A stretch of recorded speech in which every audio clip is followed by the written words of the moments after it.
Un millionnaire découvre sa servante protégeant son fils handicapé et reste bouche bée en voyant la vérité. Rubens Aguilar n'aurait jamais imaginé qu'il trouverait sa servante protégeant son fils de sa propre femme. C'était un jeudi après-midi à Guadalajara, et la chaleur accablante typique du mois de septembre rendait les feuilles des jacarandas de l'avenue Chapultepec paresseuses. Rubens était rentré plus tôt d'une réunion d'affaires, ce qui était rare pour un type de 47 ans qui contrôlait 3 usines de tissus au Mexique. Son entreprise familiale était bien connue dans tout l'État de Jalisco, et il ne rentrait presque jamais chez lui avant 20 heures. En garant sa BMW noire dans le garage de la maison coloniale, Rubens entendit des voix fortes provenant du jardin. L'une d'elles lui était familière, la voix ferme de Paola Monte, qui travaillait comme servante chez lui depuis près de 8 ans. L'autre voix, plus stridente et colérique, était celle de sa femme Lourdes. « Écarte-toi, Paola. Je suis sa mère maintenant », criait Lourdes. « Avec tout mon respect, madame, mais le petit Dieguito a besoin de se reposer. » Le médecin a dit qu'il ne pouvait pas rester longtemps au soleil, répondit Paola avec un calme surprenant. Rubens s'approcha sans faire de bruit, se cachant derrière les bougainvilliers qui ornaient le mur de pierre. Ce qu'il vit le laissa bouche bée. Paola, une femme de 52 ans aux cheveux grisâtres relevés en un chignon simple, se tenait entre le fauteuil roulant de Diego, son fils de 12 ans, et Lourdes, sa seconde femme de seulement 28 ans. Ce gamin doit cesser d'être gâté. À mon époque, les enfants ne passaient pas leur temps à se plaindre toute la journée, dit Lourdes, en essayant de pousser le fauteuil roulant vers le soleil brûlant de l'après-midi. Madame Lourdes, s'il vous plaît. Dieguito ne se plaint pas, il a juste dit qu'il avait chaud, expliqua Paola en tenant fermement les poignées du fauteuil. Diego, un garçon maigre aux grands yeux expressifs comme ceux de son père, leva les yeux avec un mélange de peur et de gratitude. Depuis l'accident de voiture il y a 2 ans qui a coûté la vie à sa mère biologique et lui a paralysé les jambes, il était devenu encore plus silencieux et observateur. Paola a raison, maman Lourdes, dit Diego à voix basse. Le docteur Herrera a dit que ma peau rougit très vite à cause des médicaments. Ne me contredis pas, petit, répondit Lourdes en élevant la voix. Tu dois t'habituer au monde réel. Tu ne vas pas passer toute ta vie caché dans l'ombre. Rubens sentit son sang bouillir. Il avait épousé Lourdes à peine 1 an après la mort de Carmen, sa première femme, pensant que Diego avait besoin d'une figure maternelle. Mais en vérité, ces derniers mois, il avait commencé à remarquer de petits détails de l'impatience de sa jeune femme envers l'enfant. Avec votre permission, madame. Mais en réalité, si monsieur Rubens savait cela, commença Paola. Rubens n'est pas là, et même s'il l'était, il me donnerait raison. Il a dit que j'ai toute l'autorité sur l'enfant, mentit Lourdes en se rapprochant du fauteuil roulant. À ce moment-là, Rubens sortit de derrière les plantes avec un visage grave et les poings serrés. Eh bien, je suis là, Lourdes, et j'aimerais savoir de quelle autorité totale tu parles. Le silence qui suivit fut glacial. Lourdes devint pâle. Paola soupira de soulagement, et Diego sourit pour la première fois depuis des semaines. Mais la vérité est que ce que Rubens ne savait pas, c'est que cette discussion dans le jardin allait révéler des secrets beaucoup plus profonds sur sa propre famille, des secrets que Paola gardait depuis des années, attendant le moment opportun pour les révéler. Le lendemain matin, Rubens n'arrivait à se concentrer sur rien. Assis dans son bureau au centre de Guadalajara, il regardait la cathédrale par la fenêtre sans vraiment la voir. La conversation de la veille avec Lourdes avait été tendue et révélatrice. Elle admit à grands cris qu'elle considérait Diego comme un obstacle, et qu'en fin de compte, elle avait épousé Rubens uniquement pour l'argent et le statut social. Les mots résonnaient encore dans sa tête. « Tu crois qu'une femme de mon âge épouse un veuf par amour ? Je voulais la belle vie, Rubens, pas être la nounou d'un handicapé. » Vers 11 heures du matin, Rubens décida qu'il avait besoin de parler à quelqu'un qui connaissait vraiment son fils. Il appela à la maison et demanda à Paola de venir au bureau. 1 heure plus tard, elle était assise sur le canapé en cuir devant le bureau en acajou, les mains jointes sur ses genoux et une expression grave. « Paola, tu travailles chez moi depuis 8 ans. C'est toi qui as aidé Carmen pendant sa grossesse, qui a pris soin de Diego quand il était bébé, dit Rubens en servant de café. J'ai besoin de savoir la vérité. Depuis quand les choses sont-elles ainsi avec Lourdes ? Paola soupira profondément avant de répondre. Monsieur Rubens, je ne voulais pas vous déranger avec ces choses. Je sais à quel point vous travaillez dur et les nombreuses préoccupations que vous avez. Paola, s'il te plaît. Diego est mon fils. Il n'y a pas de préoccupation plus grande que cela. Depuis le 3e mois de mariage, admit-elle en le regardant droit dans les yeux. Madame Lourdes a commencé à montrer de l'impatience envers Dieguito. Au début, c'était de petites choses. Elle ne le laissait pas choisir ce qu'il voulait manger. Elle se plaignait s'il regardait la télévision trop longtemps. Elle disait qu'il pleurait exprès pour attirer l'attention. Rubens sentit un nœud dans sa poitrine. « Et ça a empiré ?» demanda Rubens. « Oui, monsieur. Ces dernières semaines, elle a dit des choses qu'un enfant ne devrait pas entendre. » Paola hésita avant de continuer. Elle a dit à Dieguito qu'il était une punition dans sa vie, que si elle avait su qu'elle devrait s'occuper d'un enfant brisé, elle ne se serait jamais mariée. « Mon Dieu !» murmura Rubens en passant ses mains sur son visage. « Pourquoi ne me l'as-tu pas dit avant ? Monsieur arrivait toujours tard, toujours très occupé, et Madame Lourdes m'a menacé plusieurs fois. Elle a dit que si je disais quelque chose, elle ferait en sorte que je sois renvoyé. » Rubens se leva et commença à marcher dans le bureau. La culpabilité qu'il ressentait était presque insupportable. Après la mort de Carmen, il s'était réfugié dans le travail, laissant Diego aux soins d'autres personnes.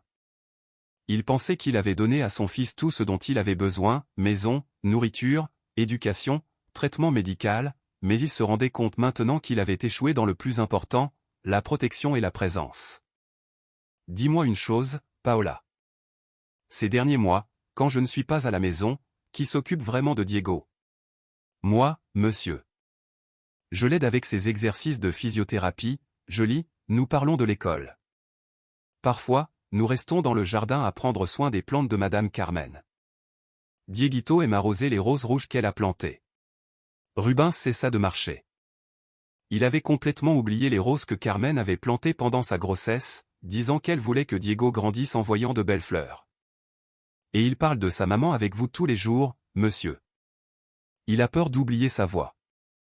J'ai trouvé un vieil enregistrement sur le téléphone de Madame Carmen, un message d'anniversaire qu'elle vous a laissé, et je le laisse parfois l'écouter. Les larmes arrivèrent sans prévenir. Rubens, qui n'avait pas pleuré depuis les funérailles de sa femme, se retrouva à sangloter derrière son bureau de dirigeant, tandis que Paola le regardait avec une compréhension maternelle. « Monsieur Rubens, dit-elle doucement. Il y a quelque chose que je dois vous dire, quelque chose que Madame Carmen m'a demandé avant de mourir à l'hôpital, mais cela peut changer beaucoup de choses dans votre vie. Dis-moi de quelle ville et de quel pays tu regardes cette vidéo. Je vais lire tous les commentaires, dit une voix comme si elle faisait partie d'une vidéo. Rubens leva les yeux, les larmes coulant toujours sur son visage. Qu'est-ce que Carmen a demandé? Paola prit une profonde inspiration. Elle m'a fait promettre que si un jour monsieur se mariait avec quelqu'un qui n'aimait pas vraiment Dieguito, je devais lui remettre une lettre qu'elle a écrite, une lettre qui explique certaines choses sur la famille, sur son passé, monsieur. Quel genre de choses?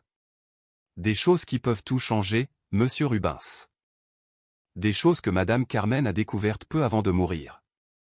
2 heures plus tard, Rubens était à la maison, assis dans son ancienne chambre, celle qu'il avait partagée avec Carmen pendant 10 ans et qu'il évitait maintenant d'entrer. Paola apporta une boîte en bois qu'il n'avait jamais vue. Madame Carmen m'a donné ceci 3 jours avant l'accident, expliqua Paola en posant la boîte sur le lit. Elle a dit que si un jour c'était nécessaire, je saurais quand l'utiliser. Diego dormait dans sa chambre. Paola lui avait préparé un déjeuner spécial et lui avait lu jusqu'à ce qu'il s'endorme. Lourdes était sortie le matin en disant qu'elle reviendrait tard, ce qui était devenu une routine ces derniers temps. Les mains tremblantes, Rubens ouvrit la boîte. À l'intérieur, il y avait de vieilles photos, des documents et, au centre, une enveloppe scellée avec son nom écrit de la fine écriture de Carmen. « Avez-vous lu cette lettre ?» demanda-t-il à Paola. « Non, monsieur. Madame Carmen a dit que c'était uniquement pour vous. » Rubens ouvrit l'enveloppe avec précaution. La lettre comptait 3 pages manuscrites sur le papier à en-tête que Carmen utilisait pour les correspondances importantes. « Mon cher Rubens, si tu lis cette lettre, cela signifie que je ne suis plus là et que Paola a décidé qu'il était nécessaire de te la remettre. Cela veut probablement dire que tu t'es remarié et que cette personne ne traite pas notre Diego avec l'amour qu'il mérite. J'ai besoin de te raconter quelque chose que j'ai découvert récemment, quelque chose qui changera tout ce que tu penses de ta famille. Tu te souviens que tu m'as parlé de ton jeune frère Matteo qui a disparu quand vous étiez enfant? Celui que tes parents disaient être partis vivre avec une tante éloignée à Oaxaca. Rubens cessa de lire. Il n'avait pas pensé à ce nom depuis plus de 20 ans. Son jeune frère, de 3 ans son cadet, qui avait simplement disparu de leur vie quand Rubens avait 16 ans. Ses parents, des commerçants stricts de Guadalajara, avaient toujours dit que Mateo était problématique et qu'il avait besoin d'une discipline spéciale que seule une tante sévère pouvait lui donner. Rubens, Mateo n'a jamais été envoyé chez une tante. Tes parents l'ont abandonné dans un orphelinat à Tlaquepaque parce qu'ils ont découvert qu'il avait un handicap d'apprentissage. Ils en avaient honte, peur que cela nuise aux affaires de la famille. Je l'ai découvert par hasard quand je faisais des recherches sur la génétique avant la grossesse de Diego. J'ai engagé un détective privé pour retracer les antécédents médicaux de notre famille. Mateo a passé 16 ans dans cet orphelinat. À 18 ans, il a trouvé un emploi de concierge dans une école primaire à Tlaquepaque, où il travaille encore aujourd'hui. Il a maintenant 44 ans, Rubens. Il mène une vie simple mais digne. Et le plus important, il pense à toi tous les jours. Le détective a parlé avec lui et Mateo garde une photo de toi, celle de ton anniversaire de 15 ans, où vous êtes enlacés dans la cour de la vieille maison. Je sais que cette révélation doit te briser le cœur comme elle a brisé le mien, mais j'ai besoin que tu saches que Mateo ne les a jamais blâmés. Il comprend que vous n'étiez que des adolescents quand c'est arrivé, que vous n'avez pas eu le choix dans la décision de tes parents. S'il te plaît, mon amour, si un jour tu sens que tu as besoin de quelqu'un qui comprenne vraiment ce qu'est aimer inconditionnellement une personne spéciale, cherche ton frère. Mateo a cette sagesse que seuls ceux qui ont subi des injustices peuvent avoir. Et peut-être qu'il est juste ce dont notre Diego a besoin, un oncle qui comprend ses limites sans le juger. Dans la boîte, tu trouveras l'adresse de Mateo et quelques photos que j'ai obtenues avec le détective. Il vit seul dans une petite maison simple au numéro 47 de la rue Independencia à Tlaquepaque. Il travaille à l'école primaire Benito Juárez depuis plus de 20 ans. Rubens, je sais que tu es un homme bon qui a juste perdu le chemin après ma mort, mais la vérité est que notre fils a besoin de plus que d'argent et de traitements médicaux. Il a besoin d'amour véritable de quelqu'un qui le voit comme une personne complète, pas comme une tragédie. Si tu lis ceci, c'est parce que la personne avec qui tu t'es marié n'est pas cette personne. N'aie pas peur de recommencer, mon amour. Aie peur de laisser notre petit grandir en se sentant un obstacle. Cherche Mateo, raconte la vérité à Diego et souviens-toi, la famille n'est pas seulement qui partage le même sang, mais qui partage le même amour avec tout mon amour éternel. Carmen Puez. Paola sait tout ça. C'est elle qui m'a aidé dans l'enquête et c'est elle qui a promis de protéger Diego si c'était nécessaire. Fais-lui confiance comme je lui ai fait confiance. Quand Rubens termina de lire, les larmes lui brouillaient la vue. Paola était assise sur le fauteuil à côté du lit, attendant dans un silence respectueux. « Connaissez-vous mon frère » demanda-t-il avec la voix brisée. « Je l'ai rencontré en personne l'année dernière, monsieur. Madame Carmen m'a demandé de vérifier s'il allait bien, s'il avait besoin de quelque chose. C'est un homme très bon, très aimable. Il travaille à nettoyer l'école, mais pendant son temps libre, il aide les enfants en difficulté. Les autres travailleurs disent qu'il a un don spécial avec les enfants qui ont besoin de plus de patience. » Rubens regarda les photos qui étaient dans la boîte. Mateo a 20 ans, grand et mince comme lui, mais avec des yeux plus doux. Mateo a 30 ans souriant timidement à la caméra. Mateo l'année dernière, déjà avec quelques cheveux gris, embrassant un petit garçon dans la cour de l'école. Paola, croyez-vous que Diego serait heureux de connaître un oncle? Monsieur Rubens, Dieguito demande toujours pourquoi nous n'avons pas plus de famille. Il voit ses petits amis avec des oncles, des cousins, des grands-parents et il est triste parce que nous ne sommes que nous trois. Je crois que ce serait la plus belle chose du monde pour lui. Rubens se leva, décidé. Alors, c'est ce que nous allons faire. Demain matin, nous irons tous les trois à Tlaquepaque. Il est temps que notre famille se réunisse à nouveau. Mais ce qu'il ne savait pas, c'est que Lourdes était arrivée à la maison quelques minutes auparavant et avait écouté toute la conversation à travers la porte entr'ouverte et n'était pas du tout disposée à perdre sa vie confortable sans se battre. Le samedi se leva avec un ciel dégagé et cette fraîcheur agréable typique de la fin du mois de septembre dans l'état de Jalisco. Rubens se réveilla tôt, prit une longue douche et, pour la première fois depuis des mois, ressentit une bonne anxiété, de celle qui précède les moments importants de la vie. Lourdes avait passé la nuit enfermée dans la chambre d'amis, refusant de lui parler. Depuis qu'ils avaient trouvé la lettre, elle n'avait presque adressé la parole à personne dans la maison. Rubens savait qu'ils allaient avoir une conversation difficile, mais il décida qu'il devait d'abord résoudre le plus important, retrouver son frère. « Papa, es-tu nerveux ?» demanda Diego pendant que Paola l'aidait à s'installer sur le siège arrière de la voiture. L'enfant était visiblement ému. C'était rare qu'il quitte la maison pour autre chose que le docteur ou l'école. « Un petit peu, mon fils. Ça fait longtemps que je n'ai pas vu ton oncle Matteo. J'étais à peine un peu plus âgé que toi quand nous nous sommes séparés. Est-ce que je vais lui plaire même si je suis comme ça ?» Diego montra ses jambes. Rubens sentit un nœud dans son cœur. « Diego, tu es parfait comme tu es et je suis sûr que ton oncle Matteo va t'aimer comme tu mérites d'être aimé. » Le trajet vers Tlaquepaque prit 40 minutes dans la circulation matinale du samedi. En s'approchant de l'adresse, Rubens sentait sa bouche sèche et ses mains transpirer sur le volant. Paola, sur le siège du passager, regardait le paysage passer des larges avenues de Guadalajara aux rues plus étroites et traditionnelles de la ville voisine. La rue Independencia était une rue tranquille, avec de petites maisons bien entretenues, certaines avec de petits jardins remplis de fleurs typiques de la région. Le numéro 47 était une maison simple peinte en bleu clair, avec une clôture en bois blanc et un portail toujours ouvert. « C'est ici », dit Rubens en se garant devant la maison. À travers la fenêtre ouverte, il pouvait entendre une musique de mariachi jouant doucement et quelqu'un sifflant en même temps que la mélodie. Dans le petit jardin, un homme de taille moyenne arrosait des violettes avec un arrosoir jaune. C'était Matteo. Bien que plus de 20 ans se soient écoulés, Rubens le reconnut instantanément. Son jeune frère avait toujours la même façon tranquille de bouger, la même concentration attentive pour faire des tâches simples.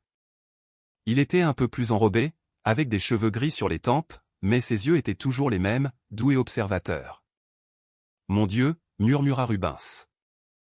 Matteo dut sentir qu'il était observé parce qu'il leva les yeux. Quand ses yeux rencontrèrent ceux de Rubens à travers le pare-brise, l'arrosoir lui glissa des mains. Les deux frères se regardèrent pendant quelques secondes qui parurent une éternité. Alors Matteo sourit avec ce large et sincère sourire que Rubens avait connu dans son enfance et commença à marcher vers la voiture. Rubens sortit de la voiture, les jambes tremblantes. Quand Matteo arriva jusqu'à lui, aucun des deux ne savait quoi dire. « Bonjour, frère » dit Matteo enfin d'une voix un peu rauque à cause de l'émotion. « Matteo, je suis tellement désolé. Je suis désolé pour toutes ces années. Je sais que tu le hais, Rubens. Je l'ai toujours su. Nous étions des enfants aussi. » Les deux s'embrassèrent là sur le trottoir pendant que Paola descendait pour aider Diego à sortir de la voiture. Quand Matteo vit l'enfant dans le fauteuil roulant, ses yeux se remplirent de larmes. « Voici mon fils, Diego » dit Rubens, toujours avec la voix brisée. Matteo s'accroupit jusqu'à la hauteur des yeux de l'enfant. « Bonjour, Diego. Je suis ton oncle Matteo. J'ai attendu longtemps pour te connaître. » « Bonjour, oncle. Mon papa a dit que tu es super cool.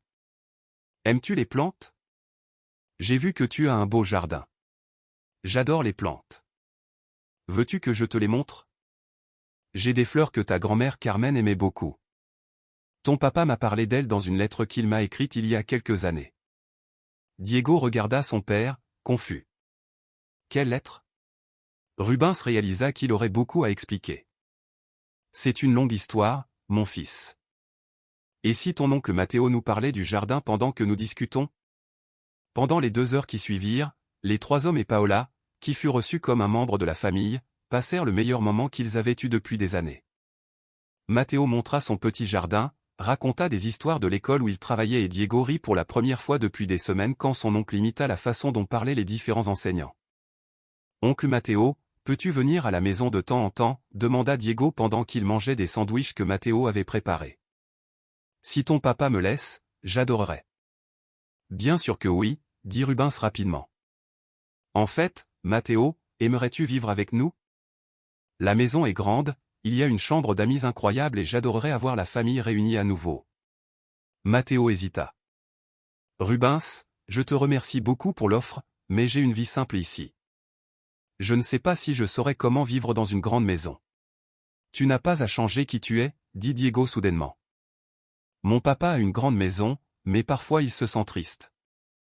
Je crois qu'avec toi, il serait plus joyeux. » Matteo sourit et regarda Rubens. donne-moi quelques jours pour y réfléchir. Bien sûr, sans pression, mais je veux que tu saches que ma maison, notre maison, est toujours ouverte pour toi. Alors qu'il se préparait à partir, Matteo prit la main de Rubens. Frère, puis-je te donner un conseil? Ce petit a besoin de se sentir aimé tous les jours. Les enfants comme lui et comme je l'ai été se rendent compte quand quelqu'un feint de l'affection. Prends bien soin de lui, et si un jour tu as besoin d'aide, je suis là. Sur le chemin du retour, Diego s'endormit sur le siège arrière avec un sourire sur le visage. Paola commenta à voix basse. Madame Carmen serait très heureuse aujourd'hui. Rubens s'acquiesça, mais il savait que le plus difficile restait à venir. Quand ils arriveraient à la maison, ils devraient prendre une décision concernant Lourdes, une décision qui changerait leur vie pour toujours. En arrivant à la maison, ils trouvèrent toutes les lumières allumées et 2 valises à l'entrée. Lourdes les attendait dans le salon, habillée comme si elle allait à une fête, avec un visage de fureur contenue. « Vous êtes revenu de la réunion de famille », dit-elle avec un sarcasme venimeux. « J'espère que vous l'avez appréciée parce que ce sera la dernière. » L'affrontement qui suivit fut inévitable, mais Rubens s'était préparé comme jamais auparavant. Il demanda à Paola d'emmener Diego dans sa chambre. L'enfant n'avait pas besoin d'assister à cette conversation. « Assieds-toi, Lourdes. Nous devons parler, » dit-il avec un calme qui la surprit. « Non, Rubens, c'est moi qui vais parler en premier, » répondit-elle en croisant les bras. « J'ai tout écouté hier au sujet de la lettre de ta défunte femme, de ce frère perdu, de tes plans de réunir la famille. Eh bien, garde ta famille dysfonctionnelle. Je ne vais pas passer le reste de ma vie à m'occuper d'un enfant handicapé et à supporter un parent pauvre. » Rubens la regarda parler et ressentit une tristesse profonde, non pas parce qu'elle partait, mais parce qu'il s'était tellement trompé sur qui elle était réellement. « Tu as raison de partir, Lourdes, mais je veux que tu comprennes une chose. Je ne te blâme pas de ne pas aimer Diego. L'amour ne peut pas être forcé. Je te blâme d'avoir menti à ce sujet, d'avoir fait sentir à mon fils qu'il était un obstacle. Oh, s'il te plaît, ce gamin est trop gâté. Il a besoin d'apprendre que le monde ne va pas avoir pitié de lui pour toujours. Lourdes, Diego a 12 ans et il a perdu sa maman dans un accident qui l'a rendu paraplégique. Il n'a pas besoin d'apprendre à être fort. Il est déjà plus fort que n'importe lequel d'entre nous. Ce dont il a besoin, c'est d'amour et de soutien. Tu vis dans un monde de fantaisie, Rubens. Tu crois que l'argent résout tout? Que tu peux donner une vie parfaite à un enfant brisé? Je vais te dire la vérité, ce petit va être un obstacle toute sa vie et si tu ne t'en rends pas compte, tu vas perdre toute possibilité de redevenir heureux. C'est à ce moment que Rubens comprit complètement la différence entre Carmen et Lourdes. Carmen voyait Diego comme une bénédiction, un enfant spécial qui avait besoin de soins spéciaux. Lourdes ne voyait que des limites et des inconvénients. « Tu as raison sur une chose, » dit-il en se levant. « Je vais être heureux à nouveau, mais pas comme tu le crois. Je vais être heureux en étant un papa présent, en étant le frère que j'aurais dû être et en entourant mon fils de personnes qu'il aime vraiment. » Et qui sont ces personnes? La servante et le frère raté? Paola est plus une mère pour Diego que tu ne l'as jamais été ou ne pourrais l'être. Et Matteo est plus un homme dans sa simplicité que beaucoup de gens importants que je connais. Ce sont des personnes qui comprennent qu'aimer quelqu'un signifie l'accepter complètement. Lourdes rit avec mépris. Bonne chance avec ta famille parfaite, Rubens. Quand la réalité te frappera, tu te souviendras de moi. Peut-être que oui, admit-il. Mais je me souviendrai de toi comme d'une erreur qui m'a appris ce qui compte vraiment. 2 heures plus tard, Lourdes était partie. Rubens resta sur la terrasse à regarder Diego et Paola prendre soin des roses de Carmen. L'enfant racontait aux fleurs au sujet de son oncle Matteo, comme si elle pouvait écouter et se réjouir de la nouvelle. « Monsieur Rubens, » dit Paola en s'approchant. « Ça va? » « Oui, Paola, pour la première fois depuis longtemps. Je vais vraiment bien, mais j'ai une proposition à te faire. »« Laquelle, monsieur ? » ?»« Je veux que tu sois officiellement la marraine de Diego avec des droits légaux, des papiers, tout en ordre. Tu es la personne qu'il aime le plus dans ce monde et je veux que cela soit reconnu. » Les yeux de Paola se remplirent de larmes. « Monsieur Rubens, ce serait le plus grand honneur de ma vie. Et il y a plus. Je veux t'augmenter ton salaire et te donner une petite maison ici sur le terrain.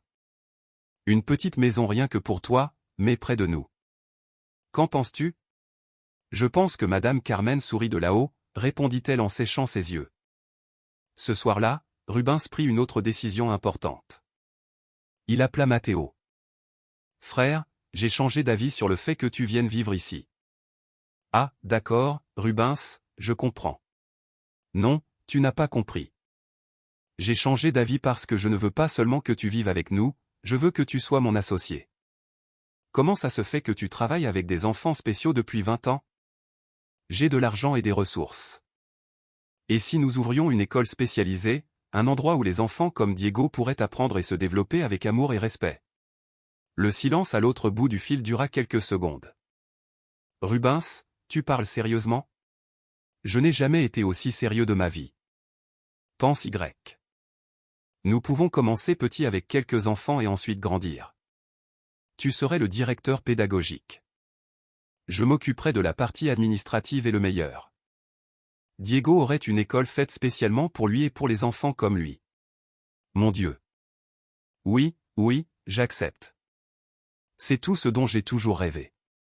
3 mois plus tard, début décembre, la famille s'était restructurée complètement. Matteo vivait dans la grande maison occupant l'ancienne chambre d'amis et tous les jours il aidait Diego avec ses exercices et ses devoirs. Paola avait officialisé sa position de marraine et vivait dans la nouvelle petite maison que Rubens avait construite dans le jardin. Le projet de l'école avançait rapidement. Ils avaient acheté un terrain à proximité et la construction commençait. Matteo passait les après-midi à étudier les méthodes pédagogiques modernes pendant que Rubens s'occupait des permis et des embauches. Mais le plus important était de voir Diego. L'enfant avait éclos d'une manière impressionnante. Il riait tous les jours, posait des questions sur tout, et pour la première fois depuis l'accident, il avait recommencé à parler de l'avenir avec espoir. Papa, quand notre école ouvrira, je pourrai aider d'autres enfants qui utilisent un fauteuil roulant comme moi, demanda-t-il un après-midi de décembre pendant que les 3 hommes décoraient l'arbre de Noël. Bien sûr, mon fils, tu seras notre consultant spécial, répondit Rubens en mettant une étoile dorée sur la pointe de l'arbre. Consultant spécial, répéta Diego en savourant le mot. Oncle Matteo, que fait un consultant spécial? Il aide les autres personnes en partageant son expérience, expliqua Matteo. Tu peux enseigner aux autres enfants comment on peut être heureux et être fort même si on utilise un fauteuil roulant. Comme la marraine Paola m'a enseigné. Exactement comme la marraine Paola t'a enseigné. Ce soir-là, après que Diego fut allé se coucher, les 3 adultes restèrent dans le salon à parler des projets pour l'année prochaine. L'école ouvrirait en mars avec 15 élèves initiaux. Ils avaient déjà une liste d'attente avec 30 noms. Savez-vous ce qui me rend le plus heureux dans tout ça, dit Rubens en regardant l'arbre illuminé. Que nous construisons quelque chose qui va durer, quelque chose qui va aider beaucoup de familles. Madame Carmen serait fière, murmura Paola. Elle le savait, dit Matteo. D'une certaine façon, elle savait que cela allait arriver, c'est pourquoi elle a écrit cette lettre, elle a planté une graine. Le jour de Noël, la maison reçut une visite inattendue. Lourdes apparut sur la porte, bien habillée, mais avec un visage différent, moins arrogant, plus incertain. Bonjour, Rubens. Puis-je te parler quelques minutes? Rubens l'invita à entrer, mais ils restèrent dans la salle de visite, pas dans le salon intime où la famille se réunissait. Je suis venu te rendre ceci, dit-elle en lui tendant une bague, l'alliance de mariage, et te demander pardon. Pardon. Ces derniers mois, j'ai beaucoup pensé à ce que tu as dit, à aimer quelqu'un en l'acceptant complètement. Elle prit une profonde inspiration. Tu avais raison, Rubens. Je ne pouvais pas accepter Diego et cela en dit plus sur moi que sur lui. Rubens fut surpris par la sincérité. Lourdes, je te remercie d'être venue. Il faut du temps pour qu'une personne reconnaisse ses erreurs. Je ne suis pas venu pour demander que nous revenions ensemble. Je sais que ce ne serait bon pour aucun de nous. Je suis venu pour dire que j'espère que vous serez tous très heureux. Merci. Cela signifie beaucoup.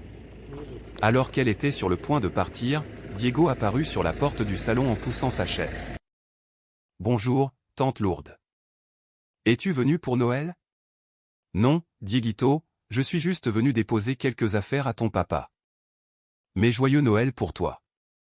Joyeux Noël pour toi aussi. Si tu veux, tu peux venir visiter notre école quand elle ouvrira. Nous allons enseigner à des enfants spéciaux comme moi. Lourdes sourit. Le premier sourire sincère que Rubens avait vu chez elle. Peut-être que oui, Diego. Peut-être que oui. Après son départ, la famille se réunit pour le dîner de Noël. C'était la première fois depuis des années que Rubens se sentait complet à table, non pas parce qu'il y avait plus de personnes, mais parce qu'il y avait les bonnes personnes. « Puis-je faire un toast » demanda Diego en levant son verre de punch. « Bien sûr, mon fils. Je veux porter un toast à notre famille, à la marraine Paola, qui a toujours pris soin de moi, à l'oncle Matteo, qui m'enseigne de nouvelles choses tous les jours, à mon papa, qui a enfin recommencé à sourire vraiment, et à ma maman Carmen, qui, même si elle n'est pas là, continue à prendre soin de nous. » Les trois adultes se regardèrent avec émotion. « Et je veux aussi porter un toast, » continua Diego, « à tous les enfants qui vont étudier dans notre école, parce que maintenant ils auront aussi une famille qui les comprendra. » En portant un toast, Rubens sentit qu'il avait enfin appris la leçon la plus importante que Carmen avait essayé de lui enseigner. La famille n'est pas seulement qui naît avec toi, mais qui choisit d'être avec toi. Et l'amour véritable n'est pas celui qui a besoin de perfection, mais celui qui trouve la beauté dans les imperfections. 6 mois plus tard, l'école spécialisée Carmen Aguilar ouvrit ses portes avec une fête magnifique. Diego, maintenant âgé de 13 ans, coupa le ruban inaugural aux côtés de son père, de son oncle et de sa marraine. Dans le jardin de l'école, ils plantèrent des roses rouges, les mêmes que Carmen avait plantées des années auparavant. Cet après-midi-là, en regardant les enfants jouer dans la cour adaptée, Rubens comprit que certaines des plus grandes bénédictions de la vie viennent déguisées en défis. Son fils spécial lui avait enseigné l'amour inconditionnel. La perte de Carmen lui avait montré la valeur des bonnes personnes, et la rencontre avec Matteo lui avait prouvé qu'il n'est jamais trop tard pour corriger les erreurs du passé. Parfois, recommencer n'est pas revenir au début, c'est seulement choisir un nouveau chemin avec les personnes qui comptent vraiment à tes côtés. Si cette histoire t'a plu, commente ci-dessous, partage-la avec tes amis et abonne-toi pour écouter les prochaines. M.